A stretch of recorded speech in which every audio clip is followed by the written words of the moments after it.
Time to get serious.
What?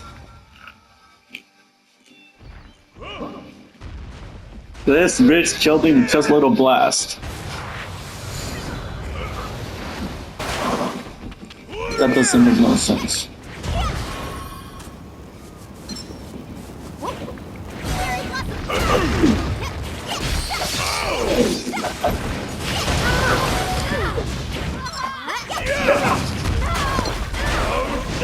Knock it off, bitch! You stupid frog.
Do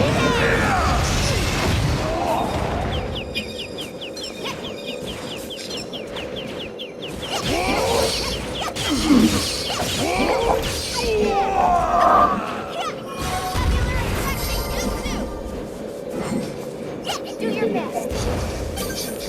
Okay.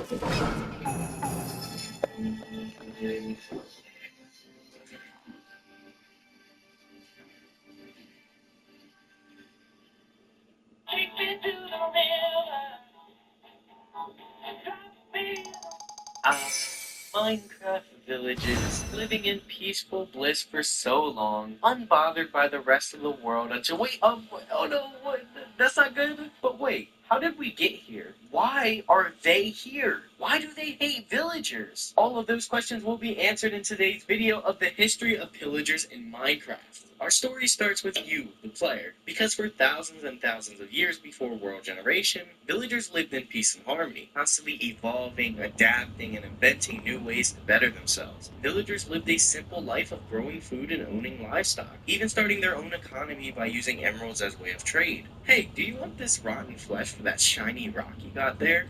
Yes, said a villager. Life was good, but everything changed when the player attacked. Yes, you, the player, many players. The players who needed to find a village on the first night to sleep at for protection. The players are the reason why pillagers exist. The player that stole out of the pockets of the villagers. The player that ran over the crop fields. The player that stole the bed because they were too lazy to make their own. The player that took the furnace, the player that took the anvil, the player that took the lantern because it just looked cool. Our story goes like this. A player spawned into the world looking for resources. Over the horizon, he spotted a village by the river. He decided to stay here for the night, and the villagers welcomed him in as one of their own. The next day, the player said, "Geez, this is some really nice land, guys," and decided to settle their house right across the river from the village. The player and the villagers lived across from each other for a couple weeks with no issues. All was good. But one day, the player walked into the village and said, "Hey guys, I got something really cool to show you. Hop in this minecart." The villagers said,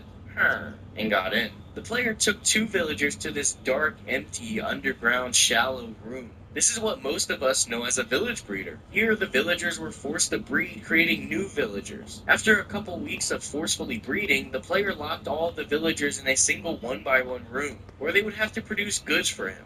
At this point, the player walked up to the old village across the river and said, "I don't want to play with you anymore." And the villager said, The player then proceeded to grab a flint and steel and started setting the village ablaze, placing a couple TNT blocks here and there to speed up the process. And only after the village was left in shambles, with no houses standing, our player would go through the village one last time, killing all of the remaining villagers, slicing through them with his diamond sword. However, there is one glimmer of light in this story, one beacon of hope out of everything. There was one villager, just one, that survived. One villager that was able to slip away in the middle of the night and run away from the player, terrified of what would happen if the player caught her. Our villager ran and ran and she ran until her legs simply could not support her anymore. Keep in mind that villagers for thousands of years lived peaceful, simple lives for so long, protected by the walls of the village. I mean, do you ever see a villager out on their own in the wild? Of course not. I mean, they are literally called villagers because they belong in villages. They can't live on their own. So being asked to survive on her own was a struggle. Many nights she went hungry, and she was always on the run. Many nights she was chased by zombies. Many nights the only food she had was spare berries that she would find on thorn bushes.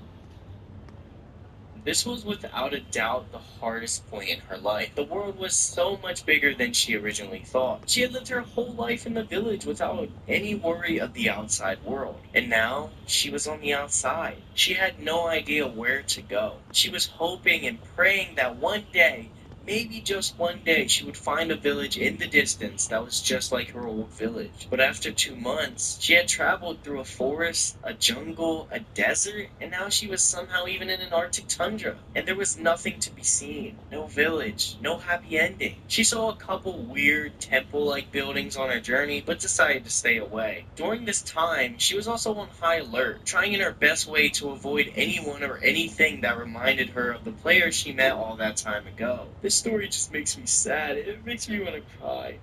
Poor villager. One day while she was traveling through the harsh and cold winter weather, she passed out from exhaustion. She was freezing and just could not take it anymore. It wasn't until much later that she awoke. She was in a dazed and confused state of mind, but she was warm. This is weird, she thought. It was easy to tell that she was no longer out in the harsh, snowy weather. Once her senses came to her, she was able to tell she was trapped inside of some sort of snow iron cage. On the other side of the cage, there was a ladder, which seemed to lead to an exit. For a couple hours, she tried to get out, but to no avail. You have seen the way villagers' arms work. There was no way in hell she was getting out of this cage. Eventually, someone made their way down the ladder. When this person turned around, the villager noticed it was a witch. She was always told to stay away from witches when she lived in the village growing up. She knew that they were trouble. The witch simply let out a Our villager just had to watch as the witch would come and go from the room. The witch would seemingly use magic and concoct potions. The villager was trapped there for what seemed an eternity. She could no longer tell the day, nor did she have any sense of time. The witch started eventually using her potions and witchcraft on the villager. She was constantly experimented on by the witch. She had been poisoned, turned invisible, set on fire, and just broken down. She had very little fight in her at this point. There was one night in particular where the experimentation was different. The witch threw some type of potion on the villager. Maybe it was melatonin, maybe it was coke, we don't know. But our villager was drowsy and quickly fell asleep. When she had awoken, she realized she was no longer warm. She took one look around and she was outside of an igloo. She realized this is where she was being held captive, but she was confused. Why was she free, she thought. After looking around for quite a bit, she could tell something was different, and that something was her. When she looked down, she noticed she looked quite a bit different. Her once brown laced villager garment was replaced. It was replaced with a purple garnish. She looked at her skin, and instead of the light beige color it was before, it was now an off-white gray. She was now the thing she never wanted to be. She was a witch. The once peaceful, loving, wheat-growing villager was now a hideous and sad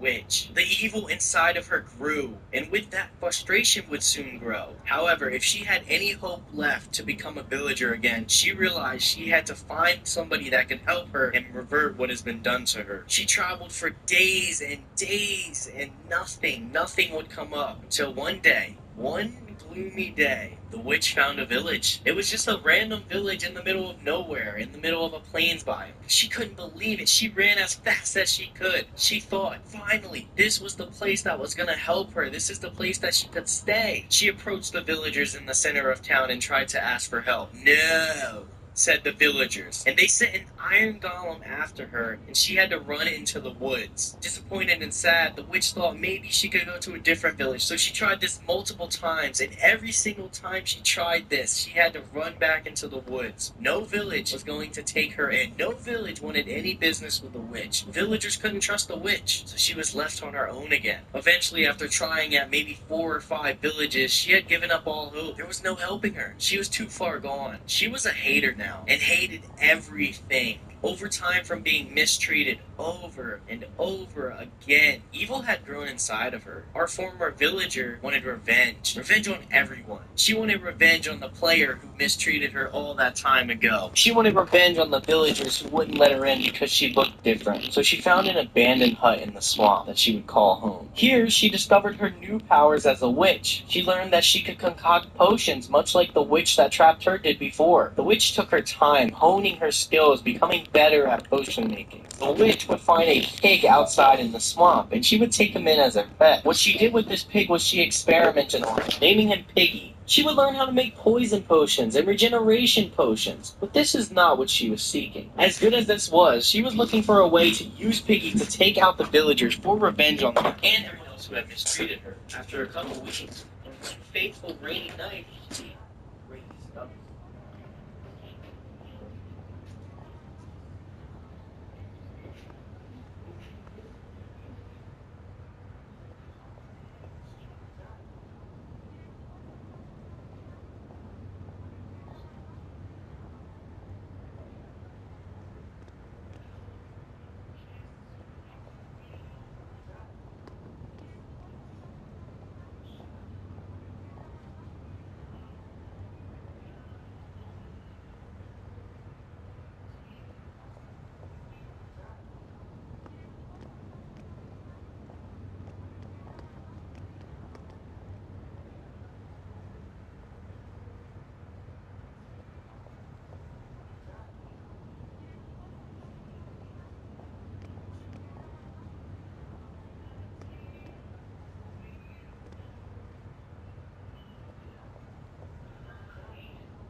She sent him straight into battle to face the Iron Golem, and in an instant, all of the villagers' jaws dropped. Do they even have jaws? I don't know, but they dropped. The Ravager ripped through the Iron Golem, killing him and leaving only a flower left behind. Nobody could believe this. This was the only protection that the villagers had for so long, and it worked every single time, but not this time. The witch would then take one of her potions and throw it at a villager, and in a mere instant, that villager would turn into a pillager. She would then go through the village one by one, hunting every single villager in that town down and turning them into a pillager. By the end of the night, she had made every single villager in that village into a pillager. And after she converted the entire village into pillagers, she ordered them to destroy it. So villagers who would turn into pillagers now had to destroy their own home, and they did. They left it in shambles. They left it into a ghost town. With her newly found army, she would take them and destroy multiple other villages, killing anyone or anything that got in her way. This happened for several weeks, and the witch was happy with every single village that she took out, but she wasn't satisfied. Why was that, she thought? Why wasn't this satisfying her? And then she realized it's because she has not gotten revenge on the player. So with her huge army at this point, she ordered them to set up pillager outposts all over the world. The same pillager outposts that you see in your world are because of this witch, and all of this happened because of the player. Legend has it that the witch is still roaming this earth, riding on the back of her trusty steed Piggy, sending her armies to hunt down any player in any village that they find, all in hopes to find that very first player. Maybe one day you will find the witch in your world and her beloved Piggy, and you'll do this to them.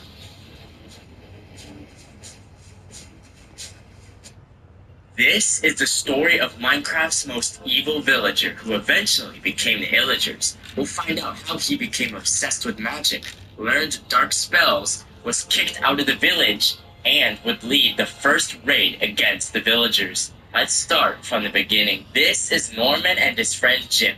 They are only baby villagers right now, but soon they will be adult Minecraft villagers who will work the same job in the same village for the rest of their lives. What fun. Hey Jim, said Norman, what do you want to be when you grow up? Ooh, said Jim, I want to be a weaponsmith like my daddy. What about you? I'm not sure yet. What about a leather worker? Ooh, or maybe a toolsmith? Not interested. So what do you want to do? I don't know yet. The two villagers were around the age where they would have to choose their professions. Most chose the professions of their fathers. Jim was one of them. Norman, however, was not interested in any of these jobs. Born an orphan, he always felt a bit distant from the others. Norman never really had anyone he could talk to about very personal matters. He would bottle up his emotions. This would eventually become apparent when one day Norman and Jim decided to play a game of hide and seek. Norman hid in a dark alleyway. Surely nothing goes wrong in those places, right?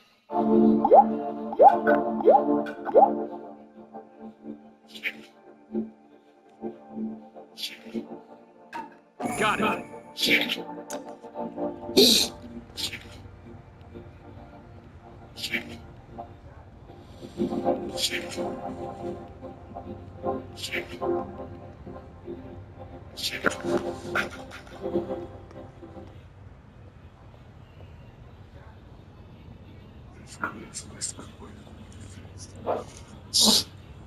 All right, so I recently moved to New York City from DC, and with all of this change, I've been really intentional about what I'm leaving behind in 2025, and I'm partnering with SkinCeuticals for this video. So here are 3 things I'm doing differently. First, I'm bringing hobbies back into my life, things I'm doing purely just for the joy of it, whether it's dancing, cooking, sewing, not monetizing it, not perfecting it, and not performing it. Second, I am sticking with science over trends. It feels like every week we're being sold this cool looking viral product, and I have learned to lean toward what's proven. That's why I love me some SkinCeuticals, and no, I'm not saying this because it's an ad. I've been using them for years, back when I used to anchor. It's medical-based skincare, which means it's developed with science. As I've gotten older, my skin has changed, and I want visible lift and support without overcomplicating things. That's why I use the AGE Interrupter Duo from SkinCeuticals. And by the way, if you are on GLP-1 and you've noticed your skin feels a little different, these products are physician tested with GLP-1 patients. Third, I'm calling this my year of revenge rest. The last couple of years, I've kind of slipped back into the hustle culture mentality. This time around, I'm letting go of the idea that burnout is a badge of honor and that rest has to be earned. This year isn't about doing more just because. It's about choosing science-backed products like Habit that support the life that I'm building. Leave it to me. This is right. Jim will never find me here, said Norman. He chuckled because he knew nobody would find him here. Psst, hey kid. Norman's eyes widened. What? Who's there? Want to try a potion?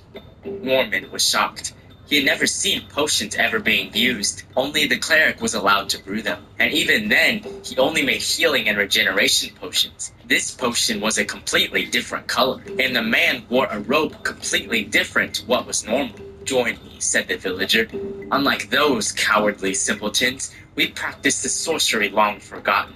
Spells that haven't been done since the time of the ancient builders.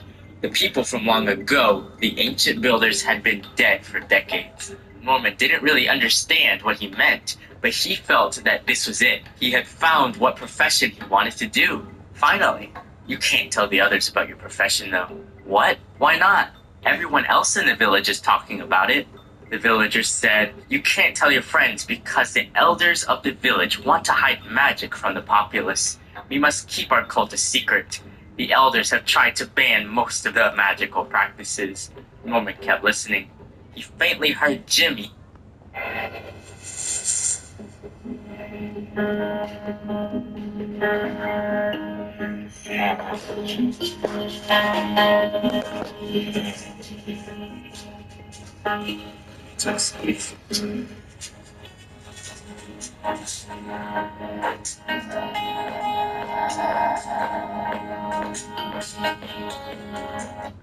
What time should I leave?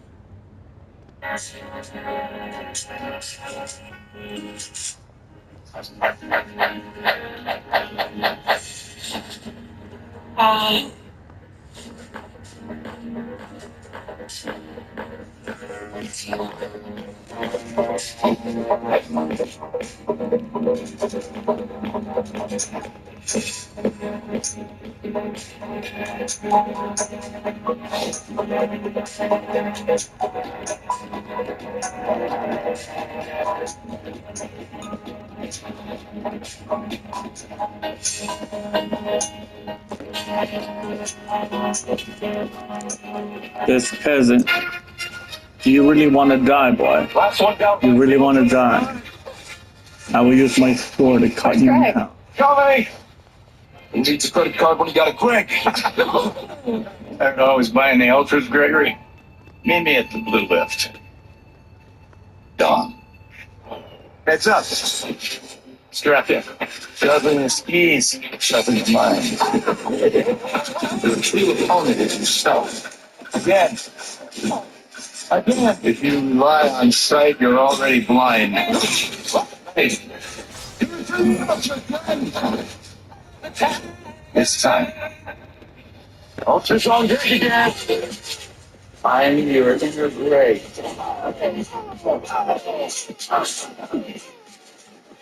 My dad. Actually, it's been taken care of. Kid hitting his finger.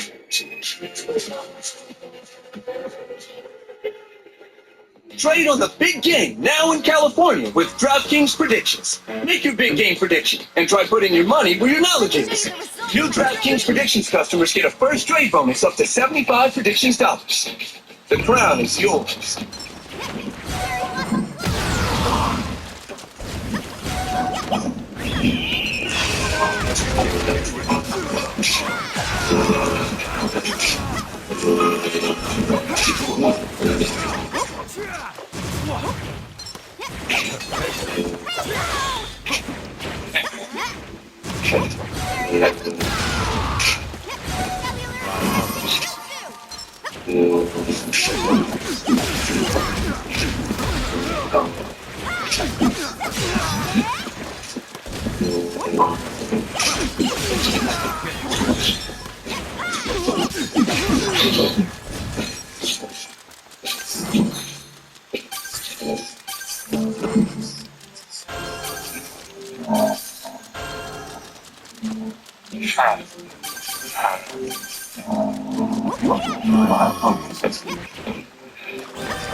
This is the story of the piglin, how they started out as normal pigs, went into the nether, evolved into the piglin, were forced to mine gold, fought a heroic battle against the wither, and led an enormous revolt against the people enslaving them. Let's start from the beginning. This is Billy and his friend Brutus. They are only baby pigs right now, but they will soon become piglins. They are eager to explore the outside world. Brutus? Yeah, Billy? I'm sick of being in these tiny pig pens. Let's escape. I'm not sure, man. We've never been outside these fences. Come on, let's escape. I heard there are pigs out there who are free. Maybe we can live with them or something. Okay, but how are we gonna get out? Can't we just... Billy and Brutus figured out a way to open the fence gate, and they ran out, finally able to enjoy freedom. When Billy and Brutus escaped, the old man who owned the pigs quickly tied a leash on both of them and brought them back into the pig pen. Ah well, it was worth a shot. But as the old man was putting them into their pig pens again, a messenger came and asked him something surprising. Hey man, don't put those pigs in their pen. The king is actually looking for pigs to test an experiment he calls Operation Nether. How much do I need to pay you? It's okay. Money becomes less important when you're older, you know. I'll do it for the king. That's pretty humble of you. You can watch the experiment with us if you like. We have no clue what's beyond a nether. The messenger, the old man, and the baby pigs went together to meet the king. They found the king and a few scientists with him in the middle of an isolated plains biome where a huge portal was constructed. The portal was built far away in case it exploded or something. Billy and Brutus were struck with awe when they saw the massive portal. Being the adventurous type they were immediately eager to go in. In theory, it should activate once we light it, a scientist explained, but it's very risky. We have no clue what lies beyond the portal. That's why we'll use the pigs as literal guinea pigs and see what happens. The king prepared to light the portal. The others hide behind some protection just in case. As soon as the portal ignites, the earth begins to shake, and netherrack and lava start pouring out of the portal. It's still unclear why this happened. It's now time to let the pigs in, said the king. There was no need to hold Billy and Brutus onto a leash, as they immediately stood in front of the portal, eager to go in. Should I leave my house at 12:50? They looked at each other, nodded, and went in. Hopefully they would meet each other on the other side. Billy and Brutus entered the nether dimension. We're alive, said Billy. Or are we, said Brutus. The baby pigs looked around and noted how hot the place was. At this time, the Minecraft nether didn't have crimson and warped forests. The nether looked like what it was before the Minecraft 1.16 nether update. I wonder what we're standing on, said Brutus. While Brutus was examining what we now know as netherrack, Billy got a little close to some fire. Billy started burning. Brutus quickly oinked. We need to go back. They quickly rushed to the nether portal. They only had a few seconds left to make it. Will Billy survive? Billy and Brutus burst through the portal. The others are amazed and terrified. A scientist quickly pulls out a water bucket. I had prepared just in case something bad like this happened. He also threw a splash potion of healing on the baby pig. Billy barely survived. Do you think it's safe? Said the king. Remember, people can't understand what pigs say yet. I'm not sure. Those pigs didn't even stay in the dimension for more than 5 minutes, said a scientist.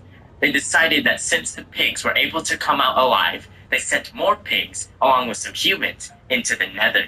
When they entered, they were shocked by the new frontier they had found. Researchers started coming in, and they documented the vast quantities of gold that were present in the nether. There was rumors that there was a material stronger than diamond, which angered the diamond priests. Naturally, people saw this as a golden opportunity to get rich quick. People from all over started coming into the nether, but most people early on made careless mistakes. For example, strip mining in the nether with your face next to a wall. Around this time, biologists discovered that mushrooms were able to grow in the nether, and pretty soon mutations of mushrooms were able to flourish in the nether. The nether was being terraformed. Billy and Brutus were adult pigs by now, and they were amazed by how quickly the nether was being industrialized. Bastions were constructed as base of operations to mine gold, and the gold would also be useful in making netherite. Pigs were brought into the bastion too. Proof of this is that some bastions are called Hogland stables. Wow, things have really changed, said Billy. This place used to be a desolate wasteland. Yeah, it's quite incredible, said Brutus. Well, what do we do now? Even though Billy and Brutus had successfully completed their mission, they were still as hungry as ever for more adventure.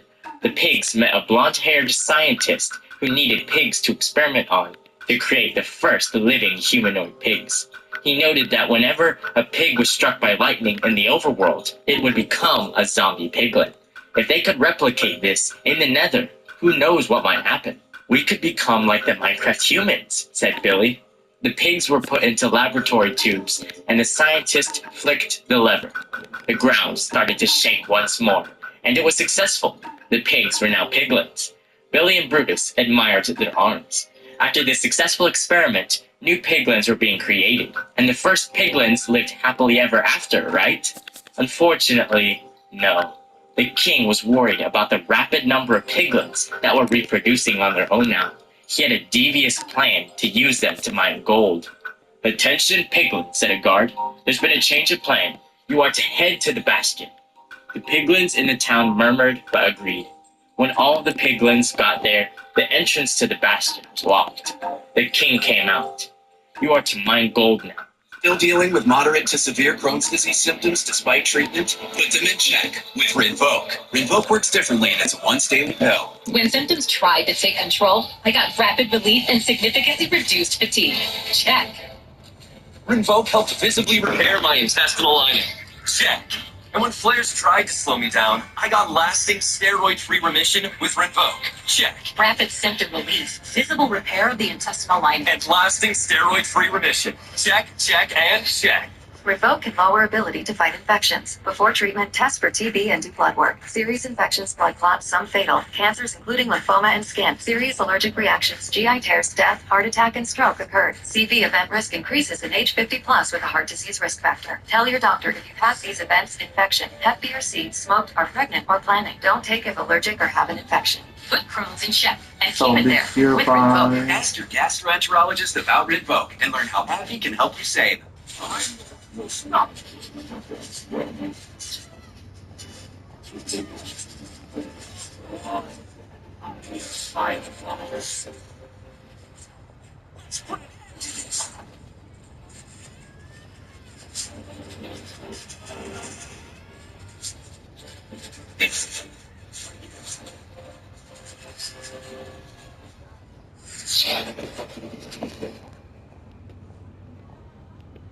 Mine gold now. Here are your pickaxes. The piglins were horrified. Billy and Brutus felt betrayed. Was this not the same person who had helped them before? "How much do we get paid?" said a piglin. The king said nothing. Billy and Brutus now had to work in the mines. It quickly became very boring. A group of piglins tried to create a union demanding pay. Unfortunately, it was violently put down. The gold that was mined was put into the center of the bastion. Some rebellious piglins hid the gold they mined into the walls of the bastion. The piglins were held bondage, but soon enough, things would get better for the piglins. In the ancient builders' experiments in creating life, they had accidentally created the wither. It started to destroy everything in the bastion, and in their desperation, the ancient builders decided to arm the piglins to help them fight the wither. The piglins were given weapons and crossbows. The commanders were the piglin brutes. And fun facts, piglins will attack the wither in vanilla Minecraft. Billy and Brutus were recruited, and they were excited once more. "All right, men," said the piglin brute, "we're going to defeat this monster." Piglins with gold swords in the front, and archers in the back, flankers on the sides. March in 2x4 formation, the piglins marched head-on into the wither. The wither was out of reach to most of the infantry, so the archers did most of the damage. The wither was destroying the whole bastion, which is why it is now a ruined bastion. A huge battle ensued. The big issue with their battle formation is that the wither could swiftly move wherever it wanted. The piglins weren't mobile enough. The archers were slowly chipping away at the wither's health. The battle ensued. Unfortunately for the piglins, the wither was winning, and it was destroying the bastion from the inside out. The piglins became a disorganized mess, and the people fled. The wither moved elsewhere. Piglins rampaged. "I can't believe it," said Billy. "We lost." "It's all right," said Brutus. "At least we're alive." The masters quickly regained control of the bastion and threatened the piglins to work in the mines again. The piglins realized that this time they held the real power, for the masters had armed them with weapons. "Why should we listen to you anymore?" said a piglin. The king, sitting down, talked to the piglins face to face. "We don't make you guys mine gold just to make us wealthy. There has been a big plague that we've been trying to cure. Players have been turning into zombies, and more keep coming. The only cure we know of is using a golden apple and weakness potion. We need the gold to save our people. Please understand." The piglins murmured between themselves. Some of the piglins had pity on the ancient builders, while others said that the players were not their problem anymore, and that they should finally be free. Billy decided to step in. "Piglins, My friend Brutus and I were the first pigs to enter the Nether. We saw firsthand how pigs were used as cheap food, then as free lasers. And now, us piglins fought a brutal war against the Withers, in which we had no reason to fight. The king has betrayed us. It is time we finally become free from the influence of others. The piglins cheered. Their cheering was quickly abrupted, though, when the king yelled, "It is war, then!" Staring directly at Billy and Brutus, he said, "I trust you."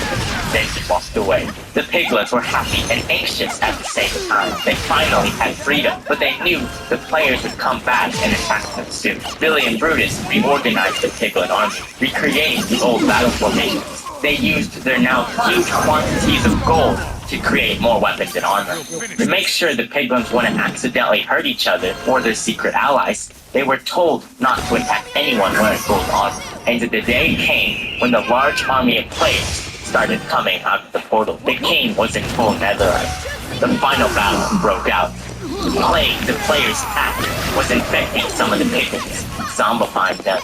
It was a bloodbath. After hours of fighting, a group of piglins assaulted the king, but he survived, though, at half a heart. Brutus realized this and prepared his final shot.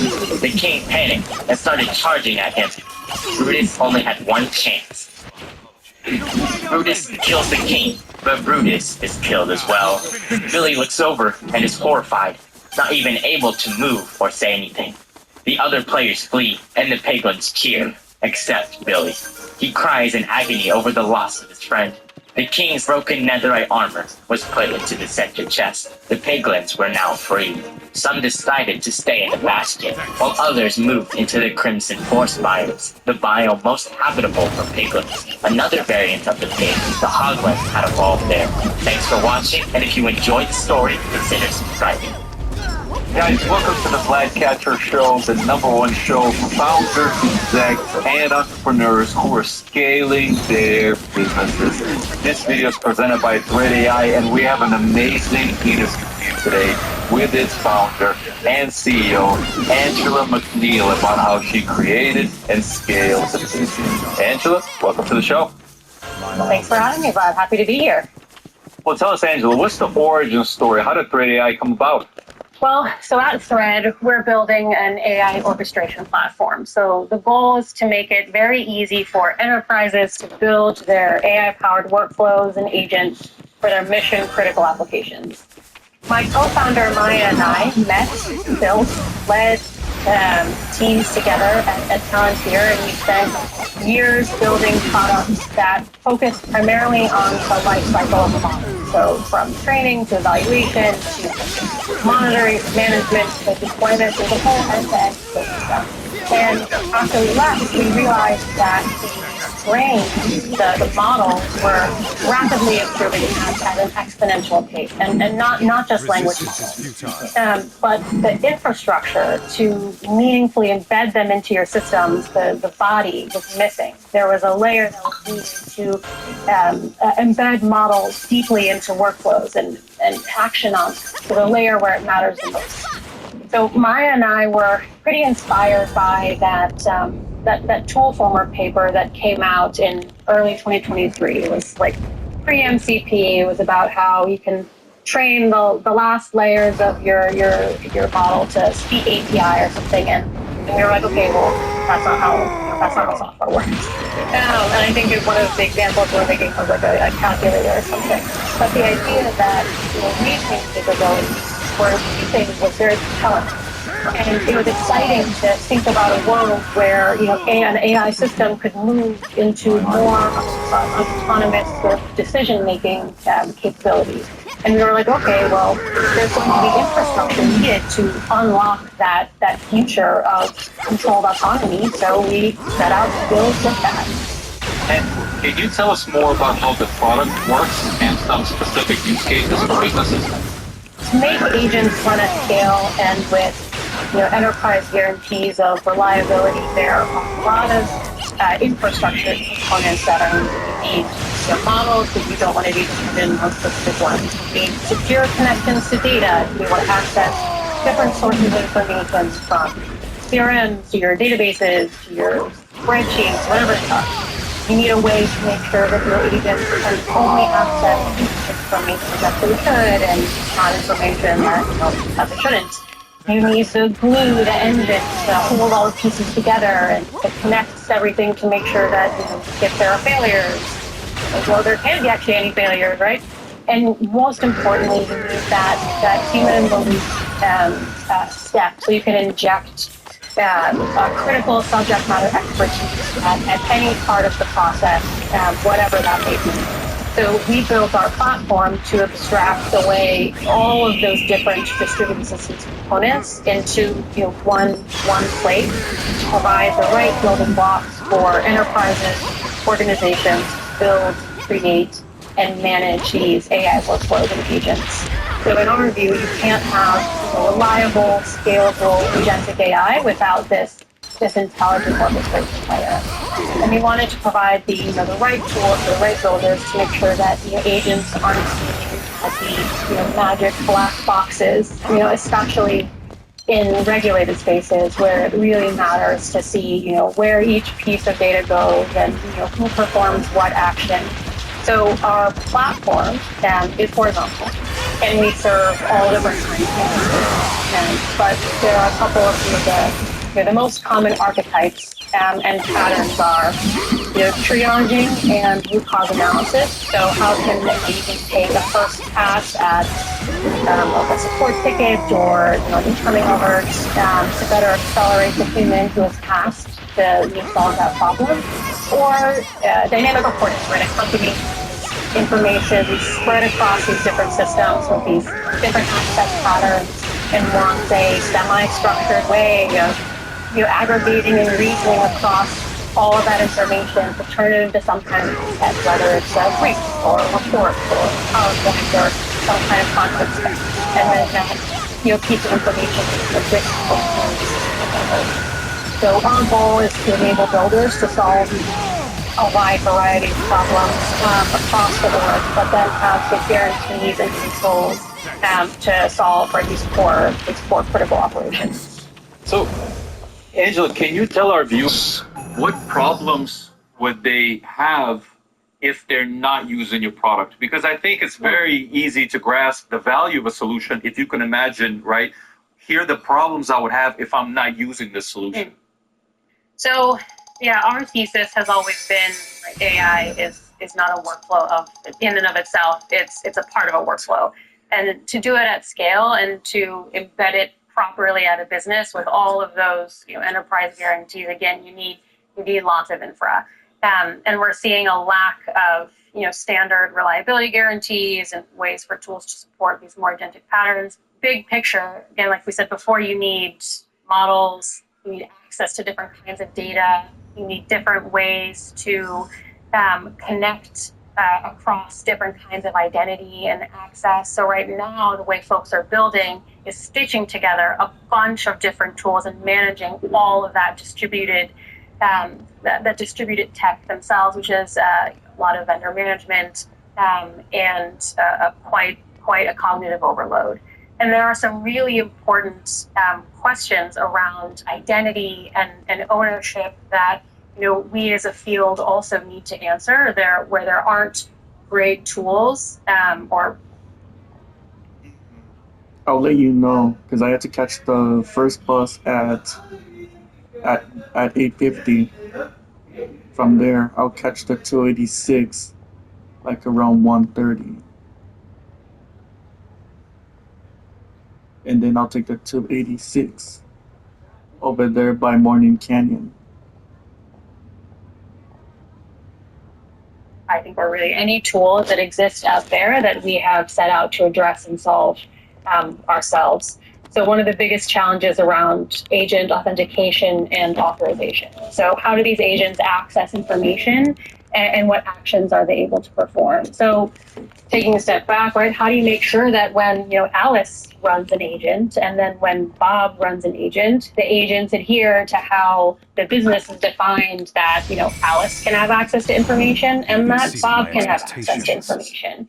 And what about when there are parts of an agent that have to run as Alice on behalf of Alice, for Alice?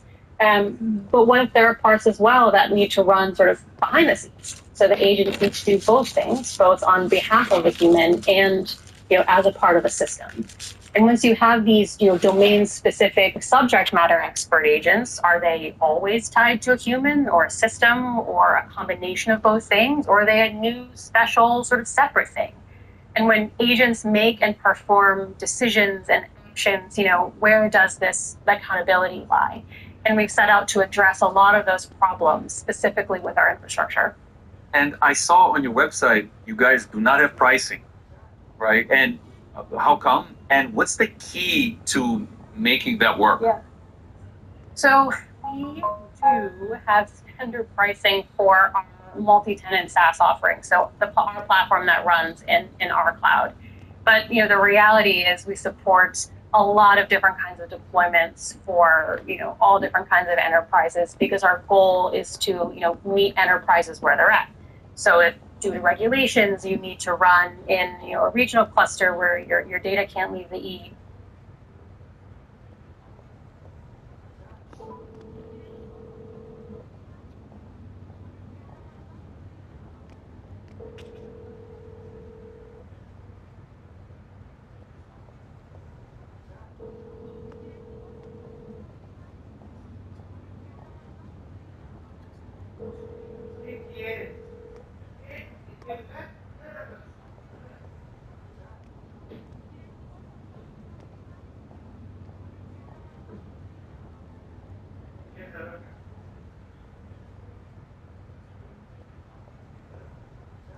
You wash your whole body every day, so why don't you wash your whole mouth? Listerine, wash your mouth. Taco Bell's new Bucks Value Menu. 10 extravagant indulgences, all $3 or less.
Rain-X Rugged XL wiper blades are built for every driving